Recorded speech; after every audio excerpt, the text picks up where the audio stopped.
After round 19, the verdict is in. G'day everyone, Matt Thompson alongside Match Review Panel Chairman Mark Fraser. Well, Mark, let's begin with Brisbane's Mitch Golby. He has been charged with striking St Kilda's Tom Curran. It's been assessed as intentional, low impact and high contact. It's a two-game ban down to one with an early plea. Yeah, in this case, you see that Curran runs towards Golby and then Golby throws the arms up and strikes him high, obviously with enough force and the contact there to warrant a charge. We believe it's a low impact though. The medical came back clear, but still enough to warrant a charge of a strike. Okay, a fairly clear-cut one, that to begin things for us today. Now, to West Coast's Darren Glass, there has been an investigation into this today. He's been charged with striking Dion Prestia from the Suns. It's a one-week ban, down to a reprimand with an early plea. Intentional low impact and body contact, as we're seeing here. Very limited vision.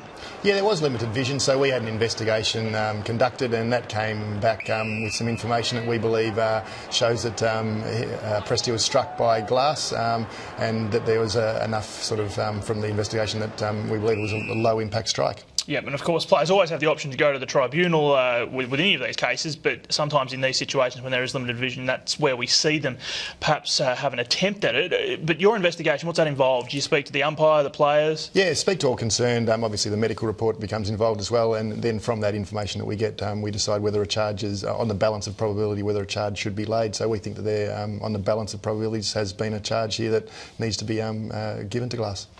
OK, now to Corey Enright from the Cats. He's been booked for standing on the leg of North's Scott Thompson. He can accept a $900 fine with an early plea. This is comes in the misconduct category, but we don't rate it. Yeah, this is similar, I suppose, to pinching. We have the option to charge somebody with misconduct if they do something that we believe is fine, worthy of a fine, and we think this is the case. We've had a couple in the past where this has occurred, standing on a hand a couple of times, and we believe this is similar. So not enough force for a charge worthy of demerit points, but enough there that, yeah, we believe that's not the right thing to do and completely unnecessary. Yeah, you can see the reaction from the North Melbourne players there when it happens. Does this mean that you think that the action was deliberate? Oh, we believe that he was in control of that action. So Thompson doesn't move his leg at all, so we believe that Corey has stood on him. OK, some other incidents to look at for you now. Gold Coast's Campbell Brown was reported for rough conduct against Eagle Blaine Wilson, but this charge has been dropped. Yeah, in this instance, the umpire was right behind, so didn't get a great view of the actual contact, but obviously reported him. With this, we think that he's going down, hands down for the ball, and makes the majority of body contact. There is some minor high contact, so I can understand why the free kick was given, of course, but we don't believe that's worthy of a report. All right, you also looked at some contact between Shane Mumford and Robert Murphy from the Swans Bulldogs game. Talk us through this.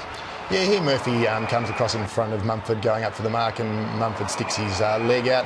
When we're looking at any report, there's got to be the two sort of, I suppose, criteria, that there's enough impact and that the action is not great. So with this, we immediately thought that there was not enough force in that action, so we didn't even sort of, I suppose, go through the course of action as to whether we thought that it was a reportable action as such. Yeah, because I guess that's my question. Is it an action that doesn't look good, or did he do anything wrong with the action? Should he be careful putting his leg out in that way? Yeah, putting your leg out like that, I suppose it's something that we would come into consideration when looking at that. If there was enough force in that, then you'd have to sort of decide whether it was a negligent act or something that was unnecessary or unreasonable in the circumstances. In this case, we didn't even have to have that discussion. OK, also one more for you today. This hit from Jordan Lewis on Alex Rance from the Hawks-Tigers game. Now, is this at the end of the day a fair bump?